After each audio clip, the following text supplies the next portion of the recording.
Hi friend, my name is Amit Sahay and I want to discuss about market yesterday and market today. जैसा कि आप लोग देखे होंगे कि कल मार्केट 11,450 पे खुला, गैप अप ओपनिंग हुआ और मार्केट उसी रेंज में दिन भर घूमता रहा और फिर मार्केट 11,400 पे बंद हुआ, तो यानी 50 पॉइंट नीचे बंद हुआ।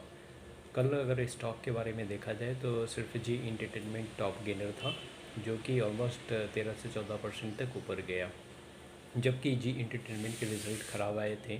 बट फिर भी मुझे ऐसा लगता है कि जी इंटरटेनमेंट ऑलरेडी काफ़ी फैक्टर कर चुका था और ऑलरेडी जो 130 रुपये का स्टॉक आप देखो 2 महीने पहले 130 रुपये से अब 200 रुपये के आसपास पहुंच चुका है, जो कि ऑलमोस्ट मोर देन 50% का आपको प्रॉफिट दे चुका है।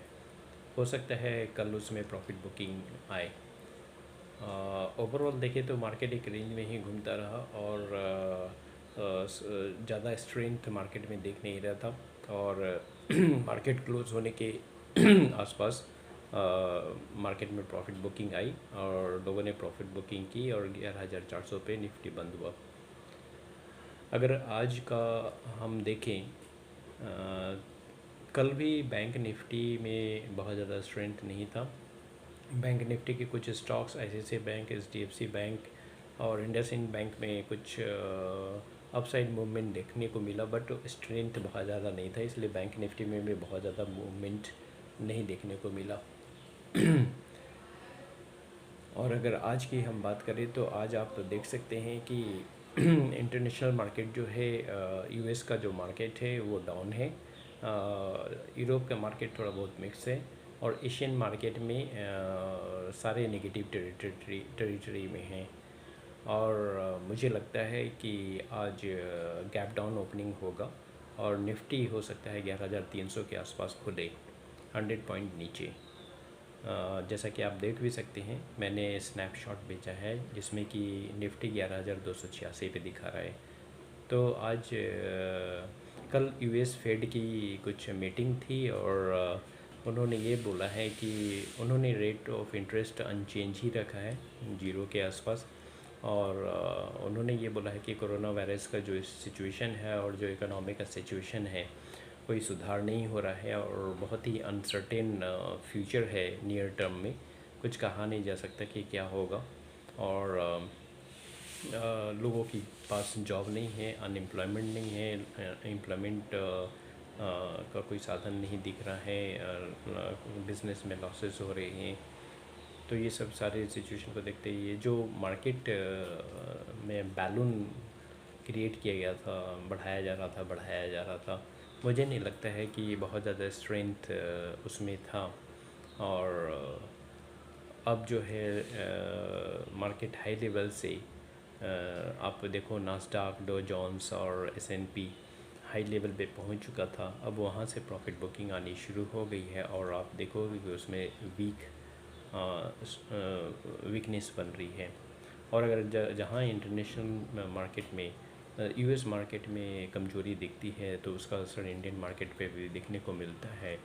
और उसका ही आप सिचुएशन देखोगे कि जो SGX निफ्टी है जो सिंगापुर में ट्रेड होती है, वो अभी 11,286 पे ट्रेड कर रही है, almost 100 point, more than 100 point नीचे।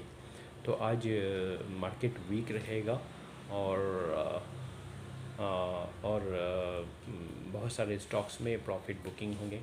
आप फार्मा स्टॉक्स में भी देखोगे, फार्मा स्टॉक्स में ऑलरेडी जो सारे स्टॉक्स हाई लेवल पे जा चुके थे, 52 वीक हाई से भी ज़्यादा ऊपर जा चुके थे। अब बहुत सारे फार्मा स्टॉक्स में आपको प्रॉफिट बुकिंग दिखेगी।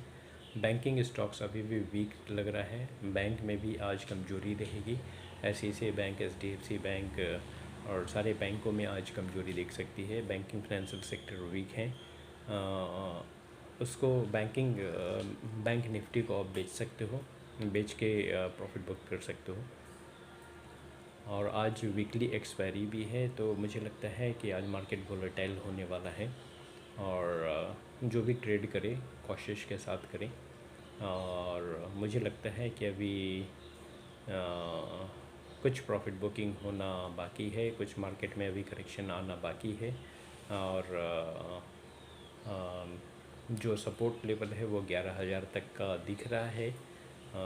अगर बहुत ही नीचे तक जाता है इस मंथ एंड के, अगर मैं एज्यूम करूं कि इस अगस्त मंथ के, तो 11,000 तक जाने की भी संभावना दिखती है अगर नीचे का ट्रेंड बना रहा तो। मैं कुछ स्टॉक्स के बारे में बात करना चाहूँगा कि आप देखो कि 2 महीने पहले मारुति के स्टॉक्स 4,000 रुपये था और आज के डेट में 7,000 तक पहुंच गया है। 2 महीने में सिर्फ मोर देन 50% का आपको प्रॉफिट दे चुका है।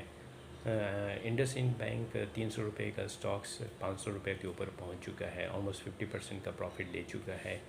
ICICI बैंक जो कि 300 रुपये का 250 रुपये का था, वो 350 से ऊपर पहुंच चुका है। महिंद्रा एंड महिंद्रा 300 रुपये का स्टॉक 600 रुपये के ऊपर पहुंच चुका है, ऑलमोस्ट डबल का प्रॉफिट दे चुका है। तो मैं उन लोगों को बोलना चाहता हूं कि जो लोग इस उम्मीद में हैं कि जब मार्केट गिरेगा तब ख़रीदूँगा, तो वो अपॉर्चुनिटीज़ आपको इसी मार्केट में देखना है। कौन सा मार्केट, कौन सा स्टॉक सबसे नीचे है, कौन सा स्टॉक अब ट्रेंड में चल रहा है, कौन से स्टॉक्स में कौन से सेक्टर्स में लोग बाई कर रहे हैं, ख़रीद रहे हैं, FIs और DIs ख़रीद रहे हैं। और जिस सेक्टर में और किसी स्टॉक्स में अगर आप ट्रेंड बना है तो उसको कुछ दिनों के लिए आप ख़रीद के छोड़िए और देखें, और फिर देखें कि अगर आपको 2 महीने में किसी स्टॉक्स में 50% का प्रॉफिट मिलता है, तो 2 महीने में आप प्रॉफिट बुक करके निकल जाइए।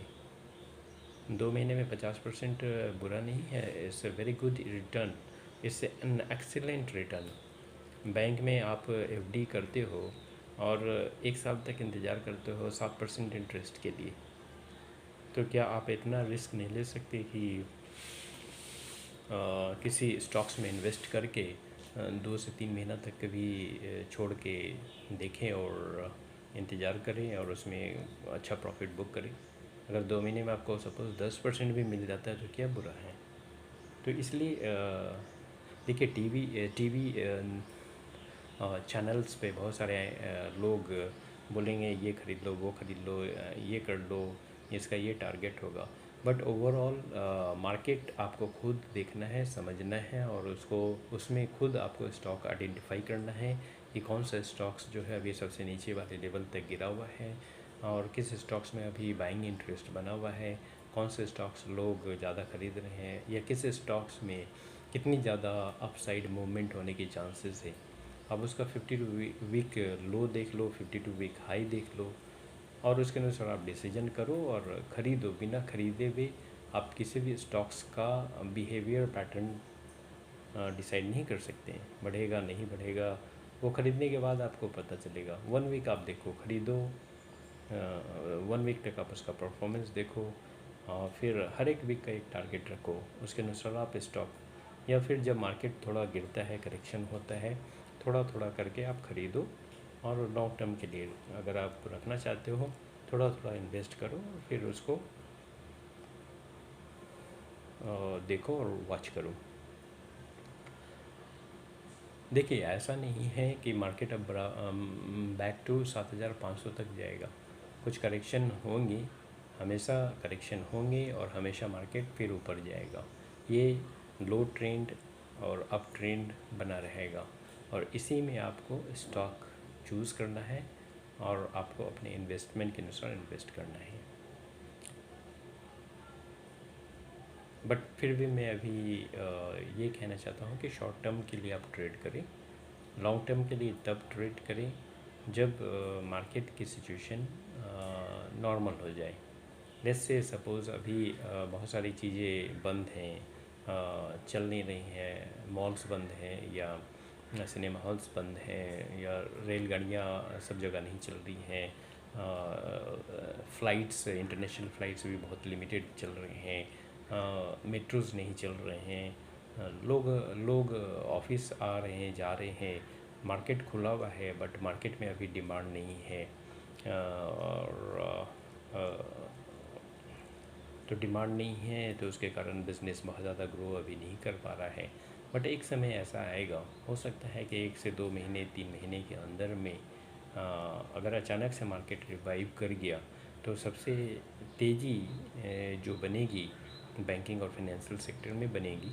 और क्योंकि बैंक और फाइनेंस ऐसा सेक्टर है जिसके बिना कोई भी बिज़नेस या इकोनॉमी ग्रो नहीं कर सकती है। और अगर लॉन्ग टर्म के लिए देखा जाए तो बैंकिंग और फाइनेंशियल सेक्टर में सबसे ज़्यादा, जब जैसे ही मार्केट रिवाइव होगा, बैंकिंग और फाइनेंशियल सेक्टर बहुत तेज़ी से आगे बढ़ेगा। उसके बाद सारे स्टॉक्स भी उसके अनुसार बढ़ेंगे। तो अभी शॉर्ट टर्म के लिए ही खेला जा सकता है। आप किसी भी स्टॉक को ख़रीदें, 2 से 3 महीना तक वेट करें, वॉच करें। अगर उसको आप उसमें आपको 10-15% तक का भी प्रॉफिट मिलता है, प्रॉफिट बुक करके निकल जाइए, फिर उसी पैसे को किसी दूसरी चीज़ में इन्वेस्ट कीजिए। और अगर समय मिलता है तो मार्केट को वॉच कीजिए, इंटरनेशनल मार्केट को भी देखिए, समझिए। और क्योंकि मार्केट को देखने पर ही आपको पता चलेगा कि आप क्या अभी हो रहा है, किस स्टॉक्स में किस स्टॉक को लोग ख़रीद रहे हैं, किस स्टॉक को लोग बेच रहे हैं, किस में बाइंग इंटरेस्ट है, किस में सेलिंग इंटरेस्ट है।